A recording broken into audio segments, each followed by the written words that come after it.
Hello friends, home science with Vandana में आपका स्वागत है। फ्रेंड्स, आज हम बात करेंगे, ये हमारी होम साइंस की बुक है, गृह विज्ञान की। एनसीईआरटी बेस्ड वे है। एनसीईआरटी से ये टॉपिक करवा रहे हैं। जो टॉपिक यहाँ से बहुत ज़रूरी है, टॉपिक क्या हम इस बात कर लेते हैं। यहाँ के जो अध्याय, जो लेसन यहाँ के ज़रूरी हैं, जो हमें लग रहा है कि जहाँ से नए क्वेश्चन बनते हैं और बने हैं, वो हम आपको इस एनसीईआरटी की बुक से करवा दें, क्योंकि बहुत ज़्यादा टाइम नहीं है और हम जो ज़रूरी है उसको हम करवा दें, इम्पॉर्टेंट है जो। तो इसके पहले हम एक जो है अतिथि प्रबंधन वाले अध्याय का हम कंप्लीट करवा दिए हैं। उस टॉपिक को पूरा, उस लेसन को कंप्लीट करवा दिया, उससे बनने वाले क्वेश्चन आंसर को कंप्लीट करवा दिए हैं।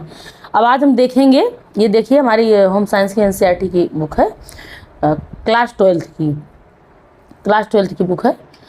तो कक्षा 12 एनसीईआरटी की बुक है ये। तो आज हम इसके जो दूसरे अध्याय हैं, दूसरा यूनिट है, कौन सा है ये, इसका पूरा टॉपिक, पूरा लेसन कवर करवाएंगे। इस पूरे अध्याय को, पूरे लेसन को आज हम कवर करवा देंगे। आप ऐसे ही आप पढ़ते चलिए, जो है आपके लिए ये बहुत इम्पॉर्टेंट होगा। हम ऐसे ही आपको कंप्लीट करवा देंगे, क्योंकि बुक थोड़ा सा बड़ी है, मुझे जो साइज है छोटा करना पड़ रहा है। जूम था, और जूम मैं इसलिए करती हूँ कि जिससे तुम लोग अच्छे से दिखाई दे, सारा विजुअल हो, इसीलिए मैं जूम कर देती हूँ। पर जूम करने से बहुत ज़्यादा कट जाते हैं ना जो अक्षर होते हैं, तो इसीलिए हम इसको छोटा हमें करना पड़ रहा है। चलो देखते हैं। खाद्य गुणवत्ता और खाद्य सुरक्षा, यहाँ से भी विषालुता और अविषालुता वाले जो क्वेश्चन बनते हैं यहाँ से बनते हैं। और गृह प्रबंधन, वो क्या कहते हैं उसको, अतिथि प्रबंधन वाले से नए नए क्वेश्चन बन जाते हैं। तो हम आपको पूरा रीड करवा दिए और टॉपिक देख लीजिएगा, आप पूरे लेसन को रीड करवा दिए हैं। अब हम बात करेंगे यहाँ पे खाद्य गुणवत्ता और सुरक्षा। यहाँ पे आप ऐसे ही देखते चलिए, हम रीड करते चले, जहाँ पे हमें आपको दिखाते चल रहे हैं। जहाँ पे हमें लगेगा कि डिस्क्राइब करने की आवश्यकता, वहाँ पे हम डिस्क्राइब करेंगे। ऐसे ही आप देखते चलिए, ये आप इसको पाज करके पढ़ लीजिएगा। और अभी जहाँ से क्वेश्चन बनते हैं, जहाँ से क्वेश्चन हर बार बनते हैं, वो हम बता रहे हैं, आपको दिखा रहे हैं। नया जो है हम लोगों के लिए, खाद्य सुरक्षा गुणवत्ता का महत्व, ये आप देख सकते हैं। इसको पाज करके अच्छे से पढ़ भी सकते हैं, आप इसको पाज करके पढ़ सकते हैं। थोड़ा सा रीड कर ले हम यहाँ पे। खाद्य सुरक्षा और गुणवत्ता का महत्व देख लेते हैं। खाद्य सुरक्षा एवं गुणवत्ता जहाँ घरेलू स्तर पर अत्यंत महत्वपूर्ण है, वहीं खाद्य उत्पादन एवं प्रसंस्करण उद्योग में इनका महत्व और भी अधिक हो जाता है, क्योंकि वहाँ बड़े पैमाने पर खाद्य उत्पादों का निर्माण किया जाता है। पुराने समय में अधिकतर खाद्य पदार्थ घरेलू स्तर पर ही तैयार किए जाते थे और उनकी शुद्धता भी उचित रहती थी। प्रौद्योगिकी और संसाधनों में प्रगति, प्रति व्यक्ति आय में वृद्धि और बेहतर क्रय क्षमता के साथ उपभोक्ताओं को बढ़ती मांग के कारण खाद्य उत्पादों का बड़े स्तर पर निर्माण हो रहा है। जैसे संसाधित खाद्य पदार्थ, स्वास्थ्य के लिए खाद्य पदार्थ, ऐसे खाद्य पदार्थों को सुरक्षा के आकलन की आवश्यकता होती है। संसाधित मतलब जो खाद्य पदार्थ बना के तैयार करके उसको संरक्षित करके रखा जाता है, संसाधित खाद्य पदार्थ उसे कहते हैं। आकलन की आवश्यकता होती है। कच्चे और पकाए गए खाद्य पदार्थों की गुणवत्ता का संबंध जन स्वास्थ्य से होता है और इस पर ध्यान देने की आवश्यकता होती है। पिछले कुछ वर्षों से विश्व के साथ साथ भारत में भी सुरक्षा चुनौतियां काफ़ी बदल चुकी हैं और खाद्य गुणवत्ता व खाद्य सुरक्षा से संबंधित मामलों को अत्यधिक महत्व मिला है। ये जो है इतना हम लोग देखते हैं, खाद्य सुरक्षा और गुणवत्ता का महत्व था। अब हम बात कर लेते हैं यहाँ पे। इसको हम बहुत जूम कर नहीं सकते ना, बहुत जूम करेंगे तो ये हमारा जो है सारा कट जाएगा, इसलिए इतना ही करेंगे जितना आपको विजुअल हो पाए और पूरी तरह से दिखे भी, बिना कटे हुए दिखाई दे अच्छे से। सॉरी। बात करेंगे यहाँ पे खाद्य गुणवत्ता तथा सुरक्षा को प्रभावित करने वाले कारक। खाद्य गुणवत्ता तथा सुरक्षा को प्रभावित करने वाले कारक की बात करेंगे। ये है, इसके लिए निम्न कारक उत्तरदायी हैं। तेजी से बदलती जीवन शैली, ये इसको आप रीड कीजिएगा बढ़िया से, विस्तार से। खाद्य पदार्थ कई घंटे पहले तैयार किए जाते थे। मिर्च, मसाले, तिलहनों को पहले घर पर ही संसाधित किया जाता था। थोक खाद्य पदार्थों के परिवहन को नियंत्रित करने वाली प्रक्रिया जटिल है। सूक्ष्म जैविक अनुकूलन,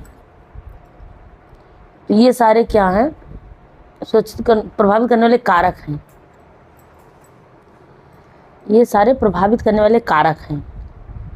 तो इस तरह आप इनको रीड कर लीजिएगा। अब हम बात करते हैं, इसको आप फ्रेंड्स पास करके बढ़िया से रीड कर लीजिएगा। अब हम बात करते हैं खाद्य सुरक्षा एवं गुणवत्ता संबंधी मूलभूत संकल्पनाएं। यहाँ से क्वेश्चन बनता है, खाद्य सुरक्षा एवं गुणवत्ता संबंधी मूलभूत संकल्पनाएं क्या है। खाद्य सुरक्षा, बात करें खाद्य सुरक्षा का अर्थ, यह सुनिश्चित करना है कि खाद्य पदार्थ अपनी इच्छानुसार उपभोक्ता के लिए स्वीकार्य है। खाद्य सुरक्षा के बारे में जानने के लिए अविषालुता, टॉक्सिसिटी और संकट, हैजार्ड को समझना आवश्यक है। तो यहाँ पे हम बात करेंगे अविषालुता, टॉक्सिसिटी। अविषालुता, टॉक्सिसिटी क्या है, इसके बारे में देखेंगे। किसी पदार्थ की विभिन्न परिस्थितियों में किसी भी प्रकार की क्षति अथवा संकट उत्पन्न करने की क्षमता को उस पदार्थ की अविषालुता या विषैलापन कहते हैं। जब कोई सामान क्षति अथवा संकट, कोई वो सामान की क्षति होती हो या जो है व्यक्ति के ऊपर उसको खाने से संकट आ जाए, या वो सामान खुद ही खराब होने लग जाए और लोगों के लिए हानि पहुंचाए, तो वही अविषालुता होता है। अब हम बात करेंगे, यहाँ इसमें थोड़ा सा और देख लेते हैं। संकट से तात्पर्य उस सापेक्षिक संभावना से है कि जब किसी पदार्थ को उसके प्रस्तावित तरीके और मात्रा में प्रयुक्त न किया जाए तो उसके फलस्वरूप क्षति हो सकती है। यह संकट रासायनिक, भौतिक और जैविक हो सकता है, जो उपभोक्ताओं के स्वास्थ्य के लिए हानिकारक है। तो यहाँ पे जो ये संकट है, अविषालुता वाले जो संकट हैं, ये कौन कौन से हैं, रासायनिक संकट, भौतिक संकट और जैविक संकट। अभी हम इनका विस्तार देखेंगे। रासायनिक संकट क्या है, भौतिक संकट क्या है और जैविक संकट क्या है। अब हम बात करेंगे भौतिक संकट की। भौतिक संकट देख लेते हैं, फिर आगे हम लोग देखेंगे कि इस क्वेश्चन पूछा जाता है। भौतिक संकट, खाद्य पदार्थों से भौतिक संकट तब उत्पन्न होता है जब कोई भी ऐसा पदार्थ जो सामान्यतः खाद्य पदार्थों में नहीं पाया जाता रोग उत्पन्न कर सकता है या आघात पहुंचा सकता है, जैसे लकड़ी, पत्थर, कीट के अंश, बाल आदि। ये क्या हैं, ये हमारे भौतिक संकट में आते हैं। अगर ऐसे क्वेश्चन यहाँ पे पूछा जाता है कि भोज्य पदार्थों में लकड़ी, पत्थर, कील आदि किसके कौन से संकट में आएंगे, तो यहाँ पे ये भौतिक संकट के हैं या भौतिक संकट में आने वाले हैं। तो वहाँ पे रहेगा पत्थर, कीड़ा मकोड़ा और कीटनाशक दवाइयाँ। तो आपको लकड़ी पे जाना है, लकड़ी या पत्थर जो भी रहेगा, ये आपके भौतिक संकट में आने वाले हैं। जितने नाम दिए गए भौतिक संकट वाले हैं, ये भौतिक संकट वाले हैं सब। चलो अब देखते हैं रासायनिक संकट क्या है। भौतिक संकट की बात हम लोग कर लिए, रासायनिक संकट देखते हैं। यहाँ फिगर भी दिया गया, इसको देख लीजिए। ये जो है भौतिक संकट है भाई, भौतिक संकट से की वस्तुएं हैं। खाद्य पदार्थों में, खाद्य पदार्थों के भौतिक संकट ये हैं। ये देखिए, ये सारे भौतिक संकट, ये अगर भोज्य पदार्थों में मिल रहे हैं, खाद्य पदार्थों में, तो भौतिक संकट उत्पन्न करने वाले हैं। अब हम बात करें रासायनिक संकट की, बात करेंगे। रासायनिक संकट में क्या है, जैसे कीटनाशक दवाओं का प्रयोग। रासायनिक संकट, ये वे रासायनिक अथवा हानिकारक पदार्थ हैं जो प्राकृतिक रूप से खाद्य पदार्थों में पाए जाते हैं या खाद्य पदार्थों में मिला दिए जाते हैं। मतलब इसमें मिलाए भी जाते हैं, रासायनिक रूप से रहते भी हैं, जैसे कीटनाशक, रसायन, कृषि अवशेष, विषैली धातुएं या रंग और अथवा मिलावटी पदार्थ जो दवाओं का प्रयोग किया जाता है, या कुछ रासायनिक क्रिया के द्वारा उत्पन्न हो जाते हैं, जैसे दवाओं के द्वारा हो जाते हैं। ये हमारे हो गए रासायनिक संकट। आप इसको देख लीजिए। और इसको बढ़िया से पाँच करके पढ़ लीजिए। अब हम बात करेंगे जैविक संकट की बात करेंगे। जैविक संकट हमारे दो भाग में विभाजित हुए हैं। जैविक संकट दो भाग में विभाजित है। जैविक संकट के दो हैं, एक दिखाई देने वाले और एक ना दिखाई देने वाले। दिखाई देने वाले जैविक संकट और दिखाई ना देने वाले, ये देख लीजिए आप। खाद्य पदार्थों में दिखाई देने वाले जैविक संकट थोड़ा सा ऊपर करते हैं, ये देखिए।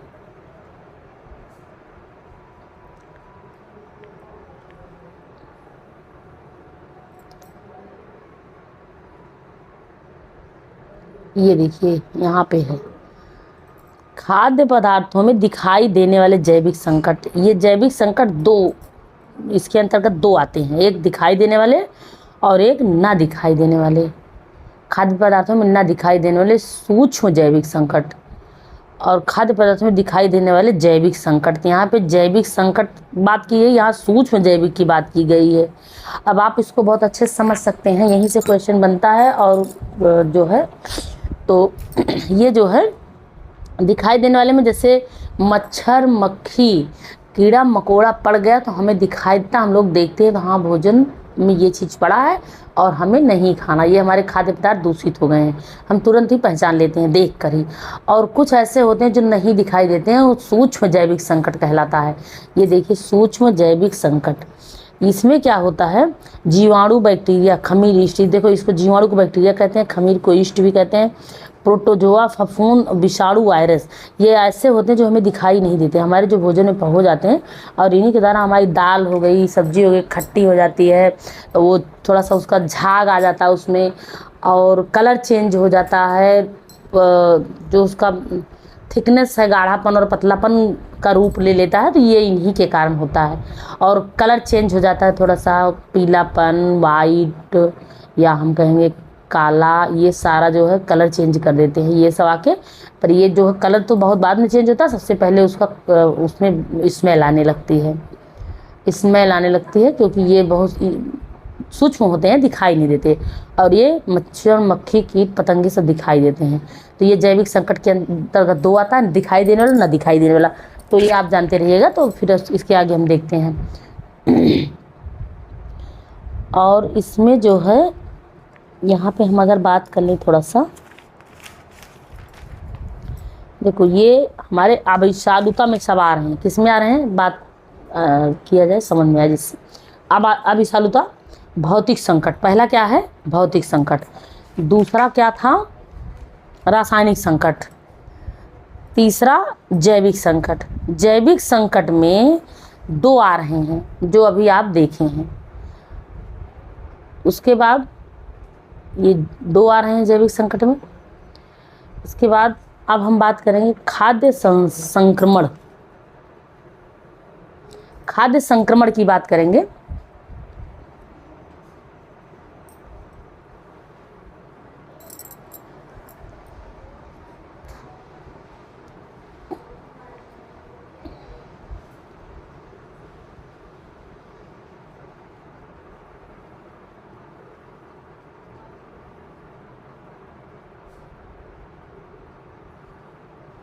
खाद्य संक्रमण की बात करेंगे, ये खाद्य संक्रमण, उसके बाद खाद्य विषाक्तता। अभी हम लोग विषालुता देखे हैं, खाद्य क्या देखे हैं, विषालुता, अविषालुता देखे हैं। ये किसके अंतर्गत आ रहा था सब, अविषालुता में खाद्य सुरक्षा में गुणवत्ता संबंधी मूलभूत संकल्पनाओं के, और बात करें खाद्य सुरक्षा के अंतर्गत आ रहा है। खाद्य सुरक्षा के अंतर्गत आने वाला अविषालुता हम लोग देख चुके हैं। अविषालुता में तीन समस्याएं हैं। तीन समस्याएं कौन सी हैं, भौतिक संकट, रासायनिक, हम बात करते हैं रासायनिक संकट, भौतिक संकट, जैविक संकट। तो हम लोग भौतिक और रासायनिक पहले देख चुके हैं, उसके बाद जैविक जो देखें उसमें जैविक में दो आ रहे हैं, दिखाई देने वाले, ना दिखाई देने वाले। अब हम लोग बात करेंगे दूसरे पॉइंट की, किसके अंतर्गत आने वाला, खाद्य सुरक्षा के अंतर्गत आने वाला खाद्य संक्रमण, खाद्य सुरक्षा के अंतर्गत आने वाला खाद्य संक्रमण की बात करेंगे दूसरे नंबर का। यहाँ पे फूड इन्फेक्शन की बात की जा रही है, यहाँ पे हम बात करेंगे, थोड़ा सा रीड करते हैं, इसको डिस्क्राइब करते हैं। खाद्य संक्रमण खाद्य पदार्थों के साथ रोगाणुओं के शरीर में प्रवेश करने से उत्पन्न होता है। रोगाणु शरीर में पहुंचकर तेजी से संख्या में वृद्धि करते हैं, जिसके कारण रोग उत्पन्न होता है। उदाहरण के लिए साल्मोनेला, यह जीव मुख्य रूप से जंतुओं की आंतों में पाया जाता है। इसके अतिरिक्त यह कच्चे दूध और अंडे में भी पाया जाता है। हालांकि गर्म करने पर साल्मोनेला नष्ट हो जाता है, परंतु यदि उपरोक्त खाद्य पदार्थों को आदर्श ताप पर न पकाया जाए तो कुछ जीव जीवित बचे रहते हैं।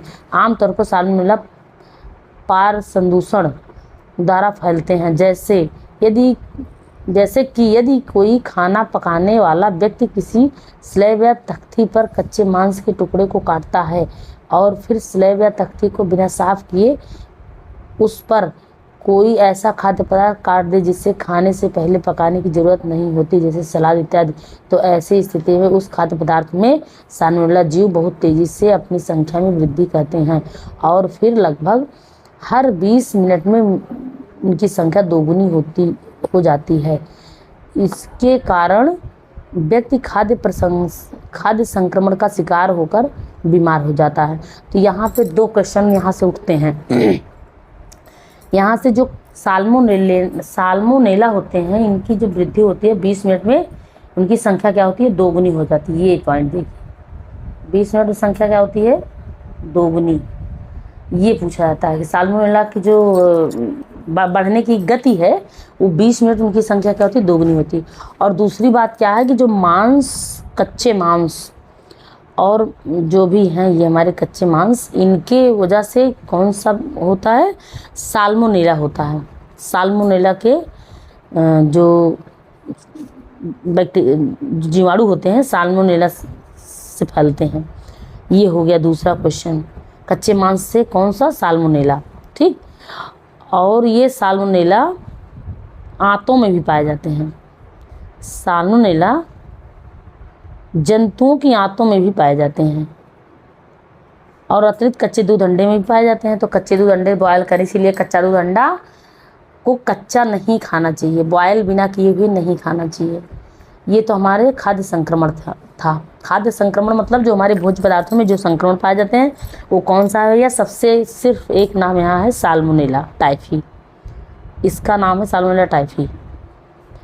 जो टाइफाइड जैसी समस्या, वो क्या कहते हैं उसको, टाइफी लगा हुआ है, पर आप यहाँ साल्मोनेला शब्द समझिए बस, सिर्फ साल्मोनेला जीवाणु है। ये बैक्टीरिया संक्रमण पैदा करते हैं, संक्रमण उत्पन्न करने वाले हैं ये खाद्य संक्रमण।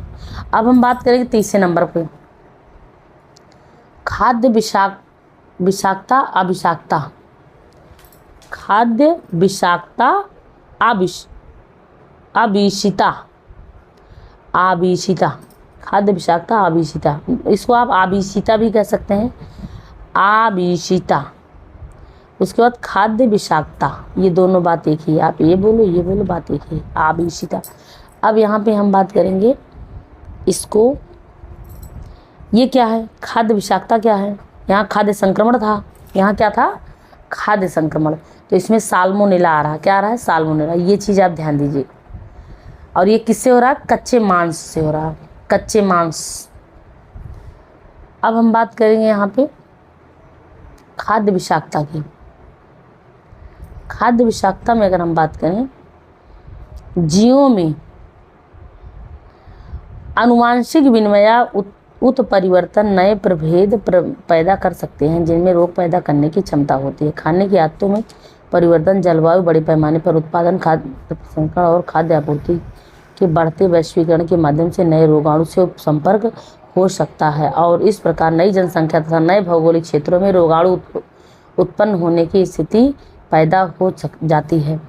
खाद्यों, दूसरे नंबर पे क्या है, खाद्यों से होने वाले विभिन्न खतरों में जैविक खतरे खाद्य जनित बीमारियों का एक महत्वपूर्ण कारण है। खाद्य सुरक्षा के क्षेत्र में सभी प्रयासों के बावजूद जैविक खाद्य जनित रोगाणु अभी भी एक गंभीर चिंता का विषय है और रोगाणु निरंतर उत्पन्न होते रहते हैं। तीसरे नंबर पे खाद्य विषाक्तता, हम खाद्य विषाक्तता देख रहे हैं, जो कि भोजन संबंधी सारी बातें हैं, जो भी हम खाद्य पदार्थों संबंधित जो भी खतरे बढ़ते हैं वही हम देख रहे हैं। तीसरे नंबर पे खाद्य विषाक्तता अविषाक्तता। खाद्य पदार्थों को पकाने से उनमें उपस्थित अधिकांश रोगाणु नष्ट हो जाते हैं, परंतु कुछ रोगाणु शेष रह जाते हैं जो सामान्य ताप पर उन खाद्य पदार्थों को हानिकारक विष उत्पन्न करते हैं और उन्हें विषाक्त कर देते हैं। प्रायः इन स्थिति में खाद्य पदार्थ को की दिखावट, रंग, गंध व स्वाद में विशेष परिवर्तन नहीं आता है और इन विषयुक्त खाद्य पदार्थों को खाने से व्यक्ति रोगग्रस्त हो जाता है। स्टेफिलोकोकस आरियंस, यहाँ पे स्टेफिलोकोकस आरियंस ये हमारे खाद्य पदार्थों में कोई स्वाद में बदलाव नहीं आता, रंग, गंध, स्वाद में विशेष परिवर्तन नहीं आता है, पर ये हमारे भोजन में उत्पन्न हो जाते हैं। स्टेफिलोकोकस, ये इसको कहते हैं बना भोजन। स्टेफिलोकोकस किस में पाए जाते हैं? बने भोजन। रोगाणु इसका एक उदाहरण है। इसके जो रोगाणु हैं स्टेफिलोकोकस हैं आरियंस। स्टेफिलोकोकस आरियंस किसके हैं? ये हमारे जो खाद्य पदार्थों को पकाने से उनमें उपस्थित अधिकांश रोगाणु नष्ट हो जाते हैं, परंतु कुछ रोगाणु शेष रह जाते हैं जो सामान्य ताप पर उन खाद्य पदार्थों में हानिकारक विष उत्पन्न करते हैं। जब भोजन पकाते हैं, पकाने के बाद उसमें रह जाते हैं, रहने के बाद जब वो सामान्य ताप आता है, जब भोजन ठंडा होता है, जब भोजन ठंडा होने के बाद रखा रहता है या हम कहते हैं बासी, बनने के बाद बासी, जो बनने के बाद बासी हो जाता है, तो उसमें ये स्टेफिलोकोकस ऑरियंस, इसीलिए कहा बासी भोजन में मिलते हैं। बनने के बाद, बने भोजन में, ठंडा होने के बाद वाले भोजन में स्टेफिलोकोकस आरियंस जैसे दिखाई देते हैं। कौन से? संक्रमण। अब ये किसके कारण विषाक्त होता है? अब हम बात करेंगे यहाँ पे, ये रोगाणु होते हैं।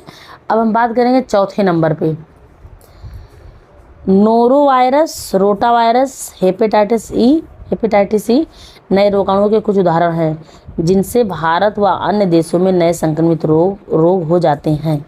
ऐसे जीव हवा, धूल और जल में मौजूद होते हैं। ये जीव 50% स्वस्थ व्यक्ति के नसिका मार्ग, गले और त्वचा, बालों में पाए जाते हैं। विभिन्न परजीवी संक्रमण का कारण बनते हैं, जैसे सुअर के मांस में फीता कृमि द्वारा संक्रमण। तो ये है, ये जो है, अच्छा ये हम 5वें नंबर की बात कर रहे हैं, इसकी बात कर लें पहले। नोरोवायरस, रोटावायरस, हेपेटाइटिस वायरस, ये जो हमारे चौथे नंबर, ये सब हैं सारे रोगाणुओं के कुछ उदाहरण जिनसे भारत व अन्य देशों में नए संक्रमित रोग हो जाते हैं। ये चौथे नंबर पे नोरोवायरस, रोटावायरस और हेपेटाइटिस ई, ये सारे भारत में नए संक्रमित रोग हैं। अगर यहाँ से पूछा नए संक्रमण उत्पन्न करने वाले रोग, नए रोग उत्पन्न करने वाले जो संक्रमण हैं या रोगाणु हैं, जो भारत व अन्य देशों में संक्रमित रोग उत्पन्न करने वाले नए जीवाणु हैं, तो ये नाम आएगा। नोरोवायरस, रोटावायरस, ये नए हैं सब। अब हम बात करेंगे 5वें नंबर पे, ऐसे जीव हवा, धूल और जल मौजूद होते हैं। ये जीव 50% स्वस्थ व्यक्ति, त्वचा के नसिका मार्ग, गले और त्वचा, बालों में पाए जाते हैं। विभिन्न परजीवी भी संक्रमण का कारण बनते हैं, जैसे सुअर के मांस में फीता कृमि द्वारा संक्रमण।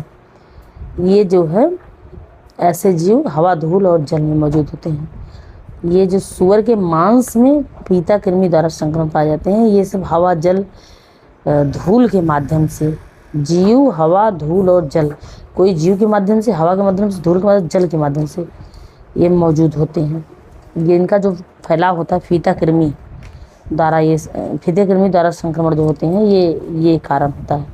बात करेंगे रोगाणुओं के उत्पन्न कारकों में मानव, परपोषी जंतु, परपोषी मनुष्यों, स्वयं रोगाणुओं की पारंपरिक क्रिया और पर्यावरण शामिल हैं, जिनमें भोजन का उत्पादन, प्रसंस्करण, प्रबंधन और भंडारण होता है। उदाहरण के लिए कुपोषण, आयु और अन्य परिस्थितियों के कारण परपोषी की संवेदनशीलता में बदलाव आने से जनसंख्या में नए रोग उत्पन्न हो जाते हैं। परपोषी क्या हैं? जो दूसरे के ऊपर, जो जीव एक जीव के ऊपर अपना भोजन प्राप्त करते हैं, एक जीव अपने भोजन को किसी जीव से प्राप्त करते हैं, वही परपोषी होते हैं। इसके उदाहरण में अगर हम बात करें, जो मच्छर, खटमल, ये भी रोग उत्पन्न करते हैं और ये परपोषी होते हैं। तो ये हमारे थे कौन से? खाद्य विषाक्तता थे। और अब हम बात करेंगे यहाँ पे खाद्य गुणवत्ता की बात करेंगे। ये हमारे 3 तीनों समाप्त हो गए। जो हमारे थे खाद्य सुरक्षा संबंधित जो था, ये तीनों हमारे अब अविषालुता था पहला, दूसरा खाद्य संक्रमण, और अविषालुता के अंतर्गत भौतिक संकट, रासायनिक संकट है, भौतिक संकट, रासायनिक संकट और जैविक संकट। और अब दूसरा खाद्य संक्रमण हो गया, तीसरा खाद्य विषाक्तता, आविषिता हम लोग देख लिए। अब हम लोग खाद्य गुणवत्ता देखेंगे। खाद्य गुणवत्ता, फूड क्वालिटी की बात यहाँ की गई है, तो ये खाद्य गुणवत्ता भी इसी का है, इसी लेसन का है। तो ऐसे हम आपको दिखा दे रहे हैं, 5 करके आप इसको बढ़िया से पढ़ लीजिएगा फ्रेंड्स। ये है हमारा खाद्य गुणवत्ता, आप इसको 5 करके पढ़ लीजिएगा। अब आगे चलते हैं। खाद्य गुणवत्ता में यहाँ पे देखिए, ये है सारे। खाद्य गुणवत्ता को सुनिश्चित करने के लिए निम्न पहलुओं को ध्यान में रखना आवश्यक है। खाद्य गुणवत्ता को सुनिश्चित करने के लिए निम्न पहलुओं को ध्यान में रखना आवश्यक है। अब यहाँ पे बात करेंगे, ये कच्चे माल, परिसर, कर्मचारी, उपकरणों, खाद्य, ये है सारे स्टेप हैं। ये स्टेप है, देख लीजिए। परिसर में कर्मचारियों एवं उपकरणों की सुरक्षा, खाद्य सुरक्षा एवं गुणवत्ता संबंधी सभी नियमों का पालन, अंतर्राष्ट्रीय तथा राष्ट्रीय नियमों का कड़ाई से पालन, ये हमारे 8वें स्टेप पे है। तो अब हम बात करें खाद्य मानक की, बात करेंगे। खाद्य मानक में कंपनी मानक, यहाँ पे अगर हम बात करें, थोड़ा सा रीड करेंगे हम इसको। उपभोक्ताओं के लिए स्वच्छ, पौष्टिक एवं अच्छी गुणवत्ता वाले खाद्य पदार्थ प्रयुक्त कराने के लिए तथा विभिन्न देशों के बीच खाद्य पदार्थों का व्यापार बढ़ाने के लिए प्रभावी खाद्य मानकों एवं नियंत्रण प्रणालियों की आवश्यकता होती है। खाद्य मानकों के 4 स्तर हैं: कंपनी मानक, क्षेत्रीय मानक, राष्ट्रीय मानक, अंतर्राष्ट्रीय मानक। इसको आप देख लीजिए, ये बहुत ज़रूरी है। अगर पूछा खाद्य मानक हैं तो कंपनी मानक, क्षेत्रीय मानक, राष्ट्रीय मानक। यहाँ पे देखिए ये बात, एक नियंत्रण प्रणाली की आवश्यकता होती है। खाद्य मानकों के 4 स्तर हैं। खाद्य मानक के क्या हैं? ये चारों स्तर हैं: कंपनी मानक, क्षेत्रीय मानक, राष्ट्रीय मानक, अंतर्राष्ट्रीय मानक। तो ये आप इनको देखते रहिएगा। अब हम इसको आप रीड कर लीजिएगा। ये यहाँ पे आ रहा है कोडेक्स, ये देखिए अंतर्राष्ट्रीय मानक में आ रहा है। वे मानक जो अंतर्राष्ट्रीय मानकीकरण संगठन और कोडेक्स एलिमेंटेरियस कमीशन द्वारा प्रकाशित किए जाते हैं, अंतर्राष्ट्रीय मानक कहलाते हैं। इस संगठन के सभी सदस्य देशों के उत्पादों को इन मानकों का पालन करना अनिवार्य है। ये क्या है? वे मानक जो अंतर्राष्ट्रीय मानकीकरण संगठन और कोडेक्स एलिमेंटेरियस कमीशन द्वारा प्रकाशित किए जाते हैं, अंतर्राष्ट्रीय मानक कहलाते हैं। ये क्या कहलाते हैं? अंतर्राष्ट्रीय मानक कहलाते हैं। अंतर्राष्ट्रीय मानक ये हैं जो कोडेक्स एलिमेंटेरियस कमीशन द्वारा प्रकाशित किए जाते हैं, वही अंतर्राष्ट्रीय मानक कहलाते हैं। ये आप ध्यान दीजिएगा इतना, ठीक। ऐसे ये सारे आप राष्ट्रीय मानक, ये सब देश की इकाइयों के लिए एक समान रहते हैं, सब आप ऐसे ही रीड कर लीजिएगा इसको। क्षेत्रीय मानक, जलवायु परिस्थिति की बात की गई है। कंपनी मानक की बात की गई है, आप इसको बढ़िया से पढ़ लीजिएगा। ये हम आपको दे दे रहे हैं सब। भारत में खाद्य मानक नियमन, भारत में खाद्य मानक नियमन की बात करेंगे। यहाँ पे कौन कौन से हैं भारत में खाद्य मानक नियमन? ये इसमें है PFA। क्या है? PFA के अतिरिक्त अन्य आदेश अधिनियम भी हैं जो विशिष्ट खाद्य पदार्थों की गुणवत्ता को सुनिश्चित करते हैं, जैसे कि फल और सब्जी उत्पाद, मांस और खाद्य उत्पाद आदेश, वनस्पति तेल उत्पाद आदेश। ये अब देख लीजिए, ये भारत में खाद्य मानक नियमन है। खाद्य मानक नियमन ये 3 बताए गए हैं यहाँ पे, इसको आप देख लीजिए। भारत में खाद्य अपशिष्ट को रोकने के लिए भारत सरकार ने वर्ष 1954 में खाद्य अपशिष्ट अधिनियम PFA 1954 लागू किया। इसके बाद इस अधिनियम में आवश्यकता अनुसार लगभग 200 से अधिक बार संशोधन किया जा चुका है। भारत में बड़े पैमाने पर बनने वाले अथवा आयत, यहाँ से क्वेश्चन बनेगा तो पूछेगा कितनी बार कितने से अधिक बार संशोधन किया, 200 से अधिक बार संशोधन किया गया, ऐसे बनेगा। भारत में बड़े पैमाने पर बनने वाले अथवा आयात कर भारत में बेचे जाने वाले सभी खाद्य उत्पादों को इसी अधिनियम के अंतर्गत वर्णित सभी आवश्यकताओं को पूरा करना अनिवार्य है। पीएफए के अतिरिक्त अन्य आदेश अधिनियम भी है जो विशिष्ट खाद्य पदार्थों की गुणवत्ता को सुनिश्चित कर सकते हैं, जैसे फल और सब्जी उत्पादन आदेश, मांस, ये आप देख लीजिए सारे हैं। इसके अंतर्गत वनस्पति तेल उत्पादन आदेश में आता है, जैसे चटनी, जैसे जैली, अचार, मार्मलेट, चटनी, सॉस इत्यादि, ये आता है। एफपीओ जो हम लोग पढ़ते हैं फ्रूट प्रोडक्ट आर्डर, इसको क्या कहते हैं? एफपीओ को फुल फॉर्म इसका है फ्रूट प्रोडक्ट आर्डर, इसको बोलते हैं। फ्रूट यहाँ बात चैली, अचार, मार्मलेट, चटनी, सॉस इत्यादि, ये है मीट। देखो इसमें इंग्लिश भी दिया गया, ये है ठीक, ये आप इसको फूड बोलेंगे। यहाँ पे ये है फ्रूट, फल और सब्जी उत्पाद आदेश को fruit and vegetable product order बोलेंगे। उसके बाद मीट, मांस खाद्य उत्पादन आदेश, मीट फूड प्रोडक्ट आर्डर। इसके बाद वेजिटेबल ऑयल प्रोडक्ट आर्डर, ये आपका है। तो यहाँ पे जो बात की गई है, इस आदेश के अंतर्गत सभी प्रकार के वनस्पति तेलों, मार्जिन तथा चर्बी के लिए विनिर्देश निर्यात किए गए हैं। यह पीओ प्रमाणित कुछ वस्तुएं जैसे कि जेली, अचार, मार्मलेट, चटनी, सॉस इत्यादि, ये हैं। अब हम बात करेंगे यहाँ पे इसी का है स्वैच्छिक उत्पाद प्रमाणीकरण। जो उत्पाद हैं, जो स्वैच्छिक उत्पाद हैं, प्रमाणीकरण किसके द्वारा प्रमाणित हैं, ये आप देख लीजिए। इसको आप पास करके पढ़ लीजिएगा बढ़िया से, हम दे दे रहे हैं ऐसे ही। ISI, ये स्वैच्छिक उत्पाद प्रमाणीकरण में ये आ रहा पहला कौन सा है? ISI चिन्ह। ये किस पे लगता है? यहाँ से क्वेश्चन बनते हैं, ये किस पे लगता है? उसके बाद ये जो ISI है, इसका जो काम है वो ये है, युक्त ISI मार्क युक्त उत्पाद खरीदने से उपभोक्ता को भरोसा होता है कि उसने सही एवं सुरक्षित उत्पाद खरीदा है। ये चिन्ह सही और सुरक्षित उत्पाद को दिखाता है, सही उत्पाद खरीदा है।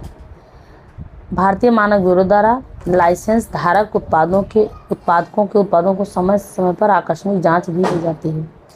यदि किसी उपभोक्ता को ISI चिन्ह युक्त वस्तु की गुणवत्ता के विषय में कोई संदेह हो तो वह भारतीय मानक ब्यूरो PSI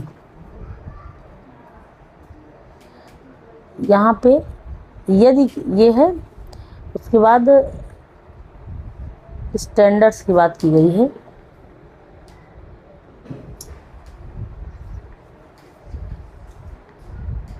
के निकटतम क्षेत्रीय कार्यालय में शिकायत दर्ज करा सकते हैं। अगर कोई समस्या हो तो आप BIS में ये अपना, इसमें आप अपना वो शिकायत दर्ज कर सकते हैं। इसमें कोई खराबी हो तो शिकायत कहाँ दर्ज करनी है? BIS में, निकटतम क्षेत्रीय कार्यालय में शिकायत दर्ज करा सकते हैं। अब हम देखेंगे भारतीय मानक ब्यूरो द्वारा ISI प्रमाणन चिन्ह प्राप्त कुछ वस्तुएं उत्पादों की सूची। जो ISI द्वारा प्रमाणन कुछ खाद्य पदार्थों की कुछ प्राप्त प्रमाणन चिन्ह प्राप्त कुछ वस्तुओं उत्पादों की सूची देखेंगे। कौन सा? खाद्य पदार्थ, विद्युत उपकरण, घरेलू उपकरण। ये जो हैं किसके द्वारा है? ISI के द्वारा। आप इसको ध्यान दीजिएगा, ये सब ISI के द्वारा है। ये खाद्य पदार्थ, विद्युत उपकरण, घरेलू उपकरण, इतने सब ISI के द्वारा हैं। ये इसी के द्वारा है, ISI के द्वारा। इसके अंतर्गत नमक, बिस्किट, ये सब नमक, बिस्किट, ये सब चिन्ह बना होता है। ये चिन्ह इन सब पे लगा होता है। जितने देख रहे हैं आप, सब पे ये चिन्ह आपको मिलेगा। इसके द्वारा प्रमाणन होता है, इसके द्वारा प्रमाणित रहता है। अब हम बात करें दूसरे नंबर पे, जो स्वैच्छिक उत्पादन प्रमाणीकरण है, उसके अंतर्गत आने वाला दूसरा एगमार्क है। क्या है? एगमार्क। देखिए ये इतना दिखाई नहीं दे रहा था। चलिए, यहाँ पे ये तीनों हैं। घरेलू उपकरण तक ये ISI द्वारा प्रमाणित हैं। इसके अंतर्गत ISI के द्वारा ये सब आने वाले हैं। अब हम बात करेंगे एगमार्क। एगमार्क चिन्ह ये किस पे लगता है? ये जितने भी खाने संबंधित चीज़ें हैं, वो भी कृषि, यहाँ पे अगर हम एगमार्क की बात कर लें तो ये कृषि संबंधी जितने भी तैयार होते हैं, एगमार्क जितने भी खेतों से संबंधित हैं, कृषि उत्पाद गुणवत्ता के लिए। कृषि उत्पाद मतलब जितने खेतों से तैयार हो रहे हैं, बस ये समझ लीजिए आप, ये हैं। उसके बाद मुख्य एगमार्क वस्तुएं, आटा, चावल, दालें। मुख्य एगमार्क वस्तुएं आटा, दाल, चावल, बेसन, घी, मक्खन, सभी प्रकार के मसाले, शहद, मूंगफली, गुड़, चाय पत्ती, काफ़ी तथा नमक इत्यादि। ये क्या है? मुख्य एगमार्क वस्तुएं। इस पे जो है मुख्य एगमार्क का प्रयोग किया जाता है, ये मुख्य में आते हैं। उसके बाद हम बात करेंगे, यहाँ पे ये खाद्य सुरक्षा एवं मानक अधिनियम की बात होगी। खाद्य सुरक्षा एवं मानक अधिनियम की बात होगी। ये देखिए फसाई आ गया आपका, फसाई की बात की गई। यहाँ पे ये मानक, ये भी है मानक अधिनियम 2006 में आया है। खाद्य सुरक्षा मानक अधिनियम, ये सब आप देख लीजिए। भारतीय मानक ब्यूरो, भारतीय मानक ब्यूरो, खाद्य सुरक्षा और मानक अधिनियम 2006 के उद्देश्य। ये अधिनियम 2006 क्या था, पूरी कहानी इसकी। उसके बाद ये खाद्य सुरक्षा और मानक अधिनियम 2006 के उद्देश्य क्या थे, ये आप देख लीजिए। इसको हम चाह रहे हैं कि बहुत बड़ा ना हो वीडियो, और बहुत बड़ा वीडियो ना हो, आप इसको पास करके पढ़ लीजिए।